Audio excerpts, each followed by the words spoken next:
3 நாட்களாக திருச்செந்தூர் தனி தீவாக காட்சியளிக்கும் நிலையில் சுப்பிரமணிய சுவாமி திருக்கோயில் வெள்ளத்தில் மிதக்கிறது.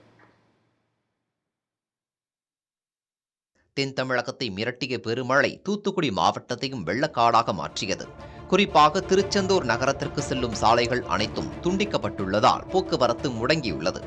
இதன் காரணமாக திருச்செந்தூர் நகரம் தனி தீவு போல் காட்சியளிக்கிறது.